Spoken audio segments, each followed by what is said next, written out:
Olá, pessoas! Eu sou Natasha Henneman, este é o Redemoinhando, sejam bem-vindos. Hoje um dos vídeos mais legais do canal, que eu mais gosto de fazer e que vocês mais gostam de assistir também, em que eu vou mostrar as compras que eu fiz na Festa do Livro da USP 2022. E não são só essas que estão na minha mão, não.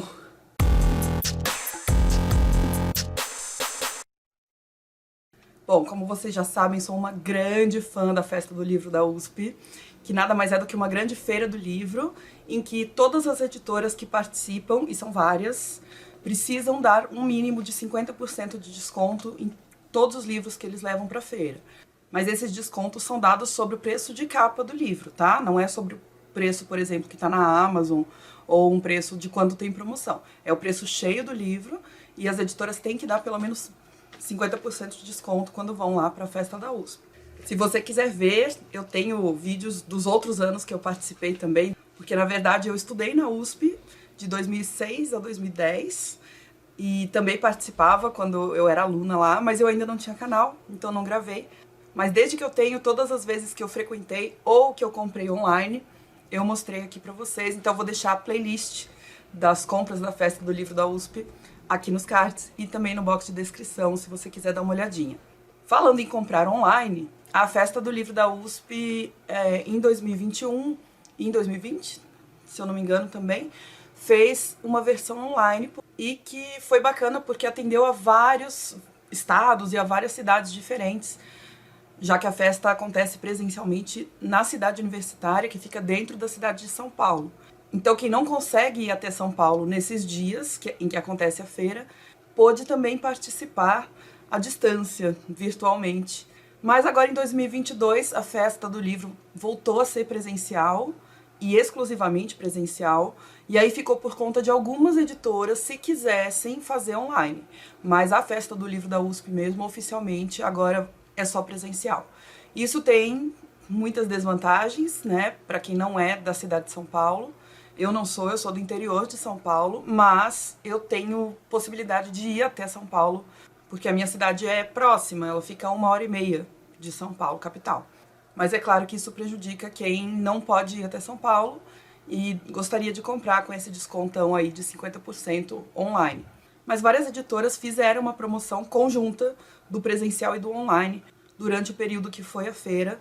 E eu dei muita sorte, porque a escola onde eu trabalho resolveu levar os alunos que estivessem interessados para visitar a Festa do Livro da USP. E eu fui convidada, sabiam que eu gostava muito desse evento, eu fui convidada para ir acompanhando os alunos. Então fui de ônibus com a escola, voltei de ônibus também. Levei minha mala de rodinhas, porque eu pago o mico no começo da feira, levando lá a mala de rodinha, mas no final eu me sinto ótima, porque eu não preciso ficar carregando os livros. Eu sei que eu compro muitos livros nesse evento, então nem adianta eu falar, não, vou levar só uma eco bag. Não dá, tem que ser a mala de rodinha. Como sempre, levei água, fui de tênis, porque a gente anda bastante lá. Tem dia que fica bem calor. No dia que eu fui, até que demos sorte, não tava um calor absurdo. Apesar de que esse ano eu tô com um pé torcido, né? Um pé e o outro joelho também com bastante dor. Mas tá tudo certo. Deu pra fazer as compras que eu queria. Inclusive, queria falar sobre isso com vocês. Preparei uma lista antes de ir pra Festa do Livro da USP. Eu fiz uma tabela com cada editora que eu queria passar, todos os livros que eu queria comprar, que já estavam na minha lista há algum tempo e que eram prioridades. E aí eu separei também qual é o preço cheio do livro, qual é o preço desse livro na Amazon e qual é o preço lá na Festa da USP, para ver se valia a pena mesmo eu carregar esses livros, né? Se for um preço muito próximo do da Amazon, por exemplo, eu deixo para comprar depois e o livro é entregue na minha casa. Mas em muitos casos vale mais a pena comprar lá na Festa da USP, principalmente porque a gente compra diretamente das editoras, né? E a Amazon acaba sendo predatória nesse sentido. Então, uma oportunidade legal de a gente conversar com o pessoal também que está vendendo os livros, que faz parte das editoras, e de apoiá-los, porque nem sempre dá, né? A Amazon realmente tem preços que para o consumidor final é muito, muito vantajoso. Mas não na Festa do Livro da USP. Na Festa do Livro da USP vale a pena comprar das editoras. E aí trouxe aqui para mostrar para vocês que a gente ganha alguns marcadores e cards para deixar dentro dos nossos livrinhos, são bem bonitos. Não vou mostrar um por um, porque eu tenho um monte de livros para mostrar. E antes que alguém venha me julgar, porque sempre acontece, eu compro muitos livros, eu sei. Sempre foi assim, espero que continue sendo, porque é para isso que eu trabalho. Meu trabalho serve para eu pagar minhas contas, para eu comprar comida e para eu comprar livros. Então eu junto o ano todo, gente, real eu me preparo para a festa da USP, viu? Eu junto dinheiro todo mês, eu faço a minha lista da Amazon, minha lista de desejos, eu sempre coloco do lado qual é a editora, porque eu sei que a festa da USP é separada por editora. Então quando chega no fim do ano que tem a festa do livro da USP, que vão liberando as listas de livros que estarão lá para venda, eu vou na minha lista de desejos da Amazon, digito o nome da editora que eu quero ver e tá lá todos os livros daquela editora que eu quero. Aí eu vou só separando na minha tabela. Ou seja, não é uma lista que dá pra eu fazer em cima da hora. Eu preciso fazer com antecedência e toda vez que eu adiciono algum livro na minha lista de desejos, eu coloco lá o nome da editora porque eu sei que na festa da USP vai valer a pena. Então é isso, comprei muitos livros e não me arrependo nem um pouquinho, estou apaixonada por eles. Eu comprei, no total, lá na festa da USP, 30 livros, 31, porque teve um livro que não estava disponível no dia que eu fui, mas uma amiga minha foi no dia seguinte e eu pedi para ela adquirir para mim, e ela gentilmente fez isso. Obrigada, Bárbara. Então foram 31, e eu comprei 4 livros da editora Unicamp, um pouquinho antes da festa da USP, se não me engano foi tipo 1 ou 2 semanas antes, porque eles fizeram uma promoção de 50% de desconto nos livros da editora no site. E eu sabia que eu já ia querer esses da festa da USP e adiantei minhas compras, então eu vou mostrar aqui no vídeo também, tá?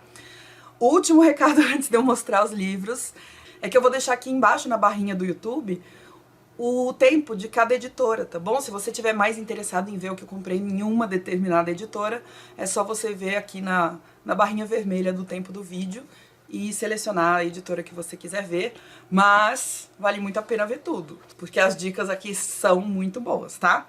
Como sempre, eu compro muitos livros de não ficção, eu sou professora de História e de Filosofia, então, geralmente, eu aproveito esse evento para comprar muitos livros de História e muitos livros de Filosofia, me abastecer desses livros que para mim são de estudo, de consulta, muitas vezes, e da editora Unicamp é exatamente isso que acontece.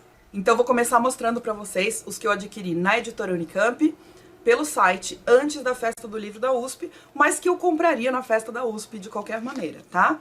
E eles são todos de não ficção. Começando por esse, Pensar o Sexo e o Gênero, de Ellen Varicas, tradução de Paulo Sérgio de Souza Júnior.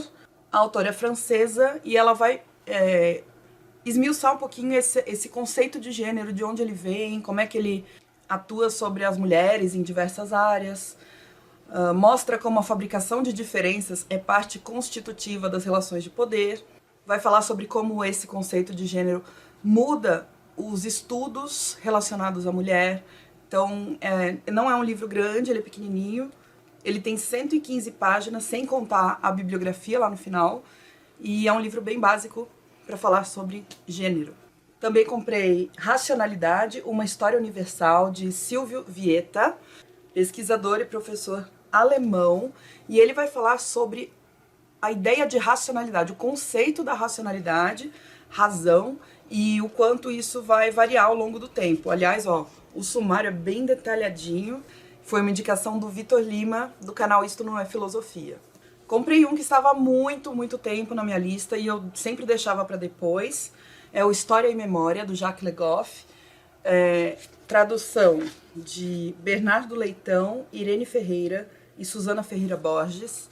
São 2 conceitos muito importantes na história e eu sempre quero uma definição precisa de memória, e nesse livro ele vai explorar bastante o que é a memória, qual a diferença entre história e memória, como elas se complementam, e eu gosto muito da escrita do Le Goff, então acho que vai ser uma boa leitura, mas é grandinho esse aqui. Ele tem aí suas 500 páginas. E o último da Unicamp é esse, Zoológicos Humanos. Gente em Exibição na Era do Imperialismo, de Sandra Sofia Machado Coutsoucos. A Sandra é brasileira e vai analisar essa situação em que pessoas eram expostas em exposições imperialistas, em zoológicos humanos, para mostrar o quanto uma sociedade é civilizada e a outra é bárbara e coisas desse tipo. Então vai explorar essa ideia do exotismo, que na verdade foi um dos poucos temas que durante a minha graduação me fez pensar em fazer pesquisa. Eu gosto muito desse tema, eu acho ele instigante, porque pra mim isso aqui é coisa de distopia, mas realmente aconteceu. Então eu tô muito animada pra ler esse, que também não é muito pequeno não. Mas tirando as notas e a bibliografia, tem 335 páginas. Até que não é tanto quanto eu achava. Chegando lá na festa da USP, eu fui na editora Morro Branco, eu tava doida pra adquirir alguns livros deles. E eu adquiri 4 de ficção, começando por O Feiticeiro de Terra-Mar, de Ursula K. Le Guin. Esse é o volume 1, que tem ilustrações de Charles Vess. E a tradução é da minha querida amiga Essi Regina Candiani. E, gente, olha que coisa mais linda este livro, com marcador combinando. É um livro de fantasia e aventura. Tem mapinha aqui no começo pra gente conhecer. Terra-Mar é um conjunto de ilhas que fazem parte de um mundo mágico e a gente vai acompanhar um jovem feiticeiro aí nesse contexto. Também comprei Piranesi, da Susanna Clarke, tradução também da Essi Regina Candiani, também tem um marcador lindinho combinando.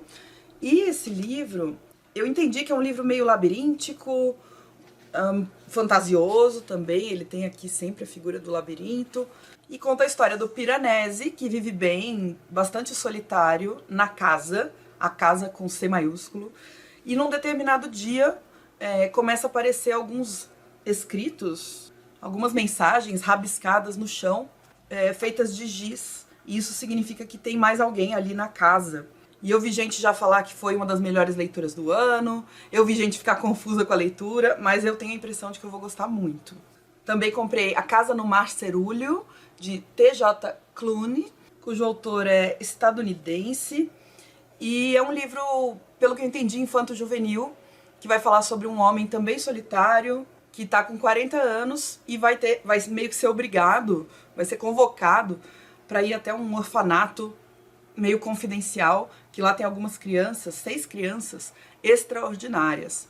E a partir daí ele vai criar laços com essas crianças, ao mesmo tempo em que eles enfrentam um perigo muito, muito ameaçador. Mas eu também já ouvi elogios bem fervorosos a esse livro, e olha aqui o que diz no finalzinho da sinopse. Contada com maestria, A Casa no Mar Cerúleo é uma história encantadora sobre a profunda experiência de descobrir uma família improvável em um lugar inesperado e de lutar por ela como se fosse sua. Então deve ser um livro bom, daqueles de descansar um pouco a cabeça, sabe? E o último da Morro Branco que eu adquiri foi A Quinta Estação, da N.K. Jemisin. É o primeiro volume da coleção Terra Partida, que, se eu não me engano, é uma trilogia, e fez muito sucesso esse livro. Se eu não me engano, ele foi sucesso de crítica e de público. É a primeira autora negra a ganhar o prêmio Hugo. E não só com esse livro, ela também vai ganhar vários prêmios com outros livros que ela escreveu. É um livro de fantasia e, pelo que eu entendi, mistura um pouco de ficção científica também. Uma ideia de fim do mundo, com pessoas que têm espécies de superpoderes. Não exatamente superpoderes, mas nessa pegada. Então esses foram os 4 da Morro Branco. Fui na editora Elefante, foi o Vozes Afroatlânticas, de Rafael Domingos Oliveira. O subtítulo é Autobiografias e Memórias da Escravidão e da Liberdade. O Rafael é um pesquisador brasileiro, fez história na Unifesp e é doutorando na USP.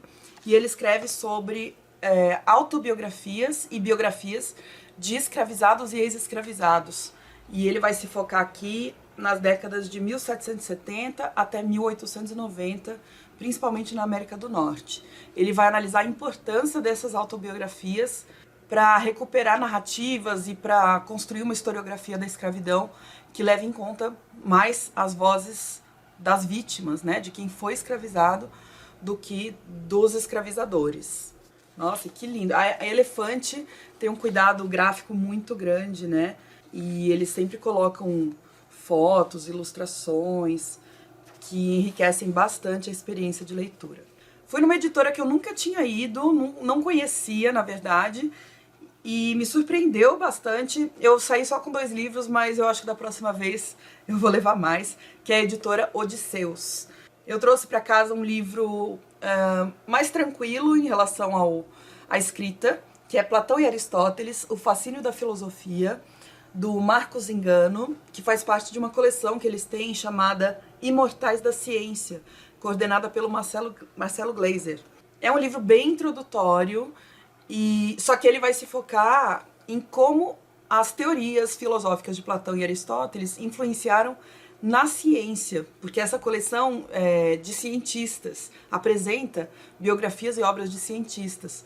Então, por que trazer esses dois filósofos, né? Porque a filosofia e a ciência eram muito juntas, e Platão e Aristóteles são base para que depois se desenvolva um método científico moderno. Então, eu gostei dessa abordagem, pode ser bacana para a sala de aula.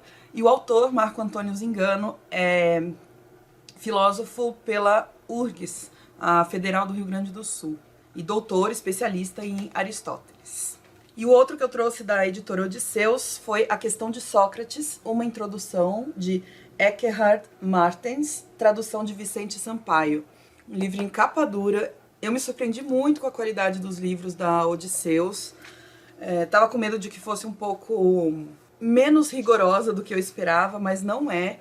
E aqui ele vai fazer um grande panorama sobre Sócrates. E eu gostei que sempre tem referências de onde ele tirou as informações. Ele usa as palavras em grego para quem souber grego, não é o meu caso, mas demonstra uma preocupação em ser rigoroso com o conceito, porque a tradução dificilmente consegue abarcar tudo o que a palavra original quer dizer, né? Então, trouxe um livro sobre Sócrates. Fui na editora Peirópolis, que tem muitos livros infantis. Eu estava de olho em 2 livros deles há muito tempo, e aí resolvi adquirir agora. 2 livros indígenas. Um deles, Contos da Floresta, de Iaguerê Yamã. Aliás, os 2 livros são desse autor. Esse aqui, ilustrado pela Luana Geiger, conta 3 mitos e 3 lendas do povo Maraguá, que é um povo conhecido por ter algumas histórias um pouco assustadoras. Então, na verdade, aqui tem histórias que são mais pro lado da risada e algumas que são mais pro lado do susto. Eu achei legal essa propaganda, né? E as ilustrações são bem bonitinhas. E o outro que eu comprei também, do Iaguaré Yamã, é o Serraipori, ou Serraipori, mas tem um acento no O, então acho que é Serraipori. O livro sagrado do povo Saterê Maué. Porque o autor, ele é Maraguá e ele é Saterê também. Então aqui, ó, se vocês conseguem ver, tem um verniz localizado. Esse tá muito lindo. Ó, uma árvore em verniz localizado também. E aqui ele vai reunir histórias que os anciãos do povo Saterê Maué transmitem para os mais novos do seu povo. E esse até que é bem grandinho, viu? Ele é grande em tamanho e ele tem aí suas mais de 100 páginas. Então eu achei muito legais esses 2 livros da editora Peirópolis, de alta qualidade também. Da editora Bazar do Tempo, eu trouxe 2 livros, mais um que foi o que a minha amiga comprou pra mim depois, porque quando eu fui estava esgotado, mas eu queria muito. Eu fui na Bazar do Tempo procurando o livro Perder a Mãe. Se eu não me engano, o autor estará na Flip em 2022. Embora eu não vá pra Flip esse ano por causa do calendário, me interessou muito a sinopse, que agora eu não me lembro de cor, mas também vai lidar com questões de memória, ancestralidade. Então eu queria agradecer a Bárbara por ter trazido o livro pra mim. Eu ainda não peguei, então vocês estão vendo a fotinha aí do lado. E na Bazar do Tempo eu comprei mais 2, além desse que veio depois. Um chama-se Contra o Colonialismo, da Simone Weil, tradução de Carolina Selvatici. Simone Weil é uma filósofa francesa, e nesse livro tem 7 ensaios da Simone Weil. Eu quero muito entrar em contato com o pensamento dela, com a escrita dela também. E esse tema muito me interessa, o colonialismo e as críticas a ele. E eu também adquiri um que eu levei na minha lista, alguns livros que eu queria dar uma folheada para ver se eu ia querer mesmo ou não. E um deles era esse. Na hora que eu folhei, eu gostei bastante da proposta, porque parece com a proposta do meu livro. O livro que eu escrevi junto com a Fabiana Lessa, que se chama Filósofas. No livro a gente apresenta muitas mulheres que colaboraram com o pensamento universal de forma magnífica, desde a antiguidade até a contemporaneidade. Se você quiser saber mais sobre o meu livro com a Fabi, eu deixei um vídeo aqui nos cards e vou deixar também no box de descrição. um vídeo em que eu esclareço as dúvidas do que trata o livro, o que tem no livro, o que não tem, tá? Mas aí, então, quando eu folhei esse livro, eu resolvi levar para casa Independência do Brasil, As Mulheres que Estavam Lá, organizado pela Heloísa Starling e pela Antônia Pellegrino. Então, também vai na linha do recorte de gênero e de um resgate da memória dessas mulheres, que foi também o que a gente fez no nosso livro, mais ligado à independência do Brasil, que é um tema que em 2022 foi muito tratado, foi muito falado, teve muitas publicações. Inclusive, vários dos livros que eu comprei na festa da USP, que eu ainda vou mostrar, estão ligados à independência do Brasil. Esse é um deles. Porque em 2022 tivemos o bicentenário da independência. Fez 200 anos lá do 7 de setembro de 1822. E os livros que eu adquiri vão no sentido de complexizar a imagem que a gente tem de que foi Dom Pedro que declarou a independência lá, soltando o grito do Ipiranga. Então esse daqui vai olhar pelo viés das mulheres. Aí eu esqueci de falar que ele é uma reunião de textos de várias autoras diferentes. São 7 autoras diferentes e 7 figuras históricas tratadas. Da editora Ubu, que eu amo, eu trouxe 4 livros, 3 da coleção Exit, que é uma coleção que era antes da Kozak Naif e a Ubu herdou. É uma coleção que trata de temas muito atuais pelo viés das humanidades. Então vai trazer reflexões filosóficas, sociológicas, geográficas, históricas, ligadas a temas muito atuais. Então um deles é o Políticas da Imagem, Vigilância e Assistência na Dadosfera, da Gisele Bigelman, que é uma historiadora brasileira. Então ela vai falar da dadosfera, da internet, como é que a gente lida com imagens, com esse bombardeamento de imagens, e com a alta produção de imagens que a gente tem hoje, tendo uma câmera na mão o tempo todo, que é o celular. Outro foi o Rapicracia, Fabricando Cidadãos Felizes, de Edgar Cabanas e de Eva Illouz. E esse aqui, a moça da Ubu disse que tá fazendo muito sucesso, o pessoal tá comprando direto, porque é um tema muito instigante, né? É falar de como a nossa sociedade nos obriga a parecer felizes o tempo todo e a buscar essa felicidade a todo momento, no sentido de que a gente acaba se negando a alguns sentimentos considerados desagradáveis, mas que são importantíssimos para a gente viver saudavelmente, e o que acaba nos deixando ainda mais ansiosos, essa busca infinita pela felicidade que a internet reforça, enfim. E o autor Edgar Cabanas Dias é psicólogo e nasceu na Espanha, e a autora Eva Illouz nasceu no Marrocos e é ligada às áreas de sociologia, comunicação e literatura. Então eu imagino que a discussão aqui vai ser bem interdisciplinar. E o outro da coleção Ubu é o Genética Neoliberal, uma crítica antropológica da psicologia evolucionista, da autora Susan McKinnon. Ela é estadunidense e antropóloga, e ela vai questionar a ideia de que somos programados biologicamente para algumas coisas. Na verdade, o que ela defende é que não podemos generalizar argumentos genéticos para justificar algumas coisas. Por exemplo, a escolha do parceiro ou da parceira sexual, o sucesso profissional.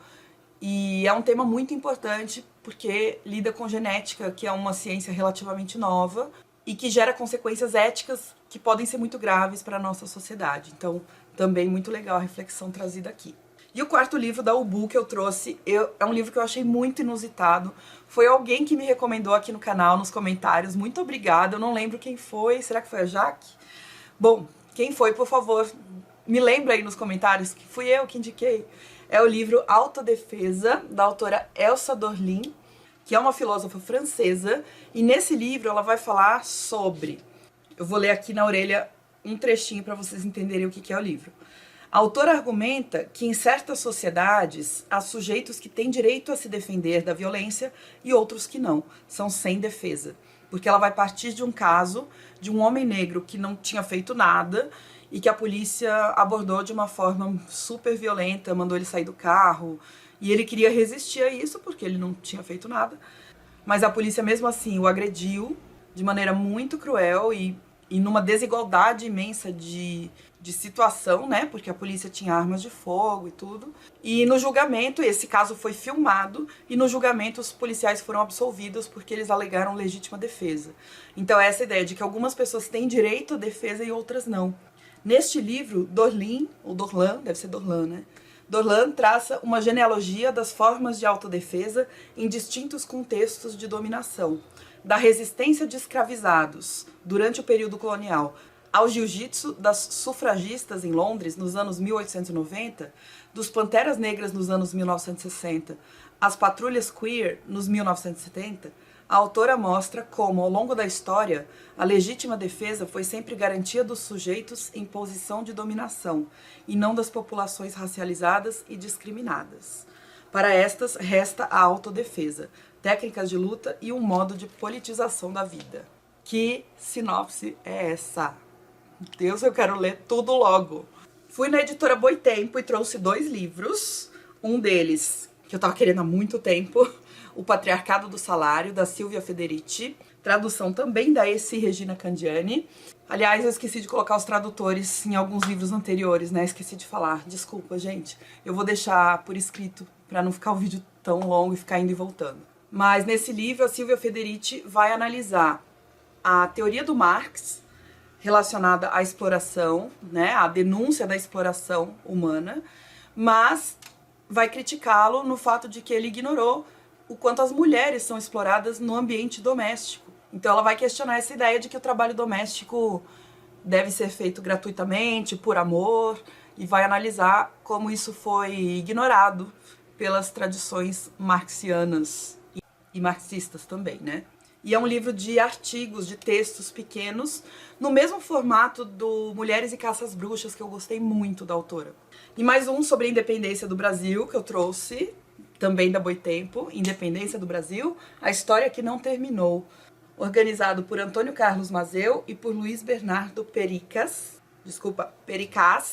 traz artigos de vários pesquisadores brasileiros da área de história, que vão ampliar essa visão sobre a independência do Brasil, entre eles Fernando Novaes, Oswaldo Codiola, Vera Ferlini, Iris Cantor, todos foram professores lá na USP, na minha época, ainda são, professor Lincoln Seco e outros também. Só que esse aqui é um formato bem acadêmico, ó, a letra é bem pequenininha, e ele traz, inclusive, tabelas, gráficos, mapas. Então, esses aqui são bem técnicos. Da editora Todavia, eu trouxe 3 livros que eu estava de olho também há um tempo. Um deles, O Direito ao Sexo, Feminismo no Século XXI, da filósofa Amya Srinivasan, que é uma das filósofas que a gente aborda no nosso livro Filósofas, lá no capítulo das contemporâneas. Ela é uma filósofa do Bahrein, mas que trabalha atualmente na Inglaterra. E nesse livro também é uma coletânea de textos em que ela vai versar sobre a ética e as políticas relativas ao sexo. Então ela vai falar, olha só, um dos títulos de texto aqui no livro é Conversando com meus alunos sobre pornografia, o direito ao sexo, a política do desejo, sobre não dormir com seus alunos, sexo, carceralismo e capitalismo. Então eu acho que é um tema que a gente acaba tratando como tabu, e achei bacana a visão filosófica, a visão ética que ela vai buscar aqui nesse livro. Trouxe um de ficção que me chamou a atenção. Nunca tinha ouvido falar, assim, por ninguém do BookTube, por exemplo, mas a sinopse me atraiu bastante. Os Órgãos dos Sentidos, de Adam Ehrlich Sachs. É a história de um astrônomo que é meio que um vidente. Isso se passa em 1666, e ele faz uma previsão de um eclipse que ninguém tinha previsto antes, e aí a gente fica na dúvida se esse homem é um visionário ou seria um louco, simplesmente. E aí os rumores dessa previsão que esse astrônomo faz chegam ao Leibniz, que é um filósofo que realmente existiu, e o Leibniz vai atrás desse personagem aí misterioso e ambíguo, que é o profeta. Então, eu acho que vai ser um livro, pelo que eu li aqui, ele traz um pouquinho de humor, mas também essa coisa mais fantástica, aventuresca, filosófica também. Por isso que eu gostei tanto, né? Mistura muita coisa que eu gosto. Esse aqui também sobre a independência do Brasil, Ideias em Confronto, Embates pelo Poder na Independência do Brasil. E aí o período analisado é de 1808 a 1825, escrito pela Cecília Helena de Sales Oliveira, que é do Museu Paulista, conhecido como Museu do Ipiranga, em São Paulo. E é mais um dos que eu falei que vai tentar ampliar a visão sobre a independência do Brasil, sobre esse, não só sobre o acontecimento, mas sobre todo o processo. Olha só, Ideias em Confronto examina com um novo olhar os episódios marcantes desse processo e, sobretudo, as memórias construídas em torno deles e de seus protagonistas, ao longo de 200 anos, em busca de um entendimento mais complexo daquilo que fomos no passado e, por consequência, do que somos hoje. Eu fiquei muito instigada, principalmente com o último capítulo 6, que se chama A Independência do Brasil, Memória Histórica e Comemorações, para a gente ver como a independência foi sendo vista ao longo do tempo. A comemoração do centenário da independência do Brasil em 1922 foi muito diferente da do bicentenário e espero que seja muito diferente da do tricentenário. Da editora Martins Fontes trouxe 5 livros, sendo 4 de uma mesma coleção, que eu já comecei a fazer aqui em casa e queria ir completando. Mas eu vou mostrar primeiro o que não é da coleção. O livro Ética Prática, do Peter Singer, pelo selo Martins, da Martins Fontes. A tradução é do Jefferson Luiz Camargo. E o Peter Singer é um filósofo australiano focado na questão da ética. Ele é conhecido por esse tema. Ele é um utilitarista. Ele tem um livro chamado Libertação Animal, que ficou muito famoso. Ele vai discutir a ideia de que é antiético a gente consumir animais e tratar os animais como nossos serviçais, basicamente, né? Como servindo ao ser humano, que ele chama de especismo. E aqui no livro ele vai falar sobre várias situações em que a ética precisa ser colocada como central nas discussões. Então, vai falar sobre a igualdade para os animais, vai discutir o tirar a vida do embrião e do feto, a ideia do aborto, vai discutir a eutanásia e talvez também o suicídio assistido, as desigualdades sociais, as mudanças climáticas e o meio ambiente. Então, um livro atualíssimo, também ligado à filosofia, por esse olhar. E os 4 da coleção que eu trouxe são da coleção Pequeno Filósofo. Eu acho que a maioria dos autores é francês, sempre tem também um ilustrador associado, que vai ajudar a contar a história de alguns filósofos e da sua obra. Começando por O Gênio Ardiloso do Sr. Descartes, do Jean-Paul Mongean, ilustrado por François Chaubel. E a tradução é do André Teles. As ilustrações são muito lindas mesmo. E cada livro tem, como eu disse, um estilo diferente, porque os ilustradores são diferentes. Eu já tenho aqui em casa do Kant, do Rousseau e do Diógenes, de Sinope. Então agora eu comprei do Descartes, do Marx, Karl Marx, escrito por Ronan de Caland, ilustrado por Donatien Marie. Tradução também é do André Teles. Então aqui tem as ilustrações bonitinhas, ó. Tudo ligado ao que o livro está contando, a vida e a obra do Marx, nesse caso. Eu acho lindo também esse verso do livro, que mostra vários quadrinhos. A Confissão de Santo Agostinho, adaptado por Jean-Paul Mongean, ilustrado por Marion Jeanneret. Tradução também do André Teles. Olha só, gente, que lindo! Eu adoro esses livrinhos porque eles me ajudam, às vezes, na preparação de aula. Porque eles trazem conceitos de uma maneira simples de entender. E, às vezes, ele conta anedotas sobre a vida do filósofo que são muito úteis em sala de aula. Porque ajuda os alunos a lembrarem quem é aquele filósofo, sabe? Então, ao invés de só apresentar a teoria do cara, você conta um pouquinho da vida dele. E aí os alunos ficam mais curiosos para saber por que ele pensou aquilo, o que estava acontecendo na época, o que aconteceu na vida dele, né? E o último aí da coleção, Pequeno Filósofo, A Morte do Divino Sócrates, do Jean-Paul Mongean, ilustrações de Ian Lebras e tradução de André Teles. Muito lindinho sobre Sócrates, um dos personagens, vocês viram, eu comprei um livro sobre ele, né?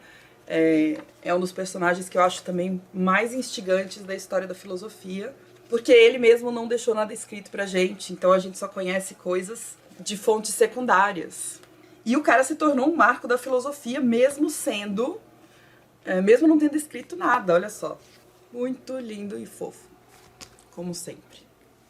Na editora Contraponto, eu comprei 2 livros. Um deles, LTI, A Linguagem do Terceiro Reich, de Viktor Klemperer. É um livro sobre o nazismo, e esse autor, Viktor Klemperer, era filólogo, então especialista em línguas, era judeu assimilado na Alemanha, mas passou a ser perseguido pelo regime nazista, e ele registrou em diários o cotidiano dele e também as reflexões que ele fazia. E são reflexões ligadas à linguagem, como a linguagem começa a demonstrar o grau de violência, o grau de discriminação, o grau de exclusão a que vai chegar o regime nazista. Então eu achei essa abordagem diferente das outras que eu já tinha visto, pensar na linguagem como uma forma de violência que complementa a violência física e psicológica que foi perpetrada nesse período tão absurdo da história da humanidade. E o outro na Contraponto foi O Princípio da Responsabilidade, de Hans Jonas, Ensaio de uma Ética para a Civilização Tecnológica. A tradução do original alemão é de Marijane Lisboa e de Luiz Barros Montes. Hans Jonas é um filósofo alemão que pensou também sobre a ética na atualidade, mas ele vai pensar sobre a ideia da responsabilidade. Se o nosso conhecimento científico se expandiu tanto a ponto de a gente conseguir criar coisas como, por exemplo, a bomba atômica, isso significa que a nossa responsabilidade em relação à humanidade aumentou. Então ele vai dizer que não dá mais pra gente falar que nós só somos responsáveis por nós mesmos. A nossa responsabilidade é também futura. Depende de nós, das nossas decisões hoje, que elas sejam éticas, para que as próximas gerações continuem existindo e continuem existindo com dignidade. Então ele vai falar sobre isso nesse livro, O Princípio da Responsabilidade. E chegando ao final, tem 3 livros da Companhia das Letras que eu comprei lá na festa da USP. O primeiro deles, Dicionário Básico de Filosofia, do Hilton Japiaçu e do Danilo Marcondes. É a editora Zahar, né, o selo Zahar. E é um dicionário, literalmente, em que eles vão trazer os nomes de alguns filósofos e alguns termos filosóficos mais utilizados, explicando a definição de cada um deles. Então, é um livro de consulta, escrito por 2 professores filósofos brasileiros. O Hilton Japiaçu foi professor de filosofia na UFRJ e na PUC do Rio de Janeiro, e o Danilo Marcondes é professor ainda no Departamento de Filosofia da PUC do Rio. Comprei a autobiografia do Eric Hobsbawm, um dos maiores historiadores que nós tivemos no século XX, chamada Tempos Interessantes, Uma Vida no Século XX. O Hobsbawm nasceu no século XX, bem no comecinho, morreu no XXI e escreveu bastante sobre o século XX. Ele tem um livro chamado A Era dos Extremos, em que ele chama o século XX de o breve século XX, porque tudo aconteceu muito rápido e foram coisas muito extremas. As guerras mundiais e o desenvolvimento de ciência que possibilitou a cura de um monte de doenças, por exemplo. E aqui nesse livro ele vai cruzando esses acontecimentos do século XX com a vida dele e da família dele. E eu ouvi elogios muito bons sobre esse livro. Tem algumas fotos aqui nas páginas centrais. E é grandinha, mas é Hobsbawm, escreve muito bem. Eu acho que deve ser um livro super bom de ler. E o último que eu tenho para mostrar é outro sobre a independência, agora da Companhia das Letras. É o livro O Sequestro da Independência, uma história da construção do mito de 7 de setembro, do Carlos Lima Júnior, da Lilia Moritz Schwartz e da Lúcia Stampf. Gente, esse livro tá muito, muito lindo. Ele tá todo ilustrado. Ilustrado não, ele tá cheio de fotografias coloridas. Ao longo do livro, não é só nas páginas centrais. E é um livro que analisa imagens o tempo todo. A Lilia Schwartz, ela é muito preocupada com isso e eu acho incrível que ela faça, inclusive no Instagram dela, ela faz análises de várias imagens atuais e históricas também, do passado. Ela trata as imagens, os quadros, as fotografias, não só como ilustrações de acontecimentos, mas sim como documentos históricos que querem dizer alguma coisa. Toda imagem tem uma intenção, e é isso que ela vai analisar, partindo, é claro, do quadro clássico da independência do Brasil, que é o Grito do Ipiranga, o quadro que está no Museu Paulista, do Pedro Américo. Então, eu achei muito legal essa proposta. Vocês viram quantos livros sobre a independência do Brasil? Eu quero ler todos. O problema é que ler um em seguida do outro ia ficar um pouco cansativo, mas eu quero ler pelo menos um deles logo.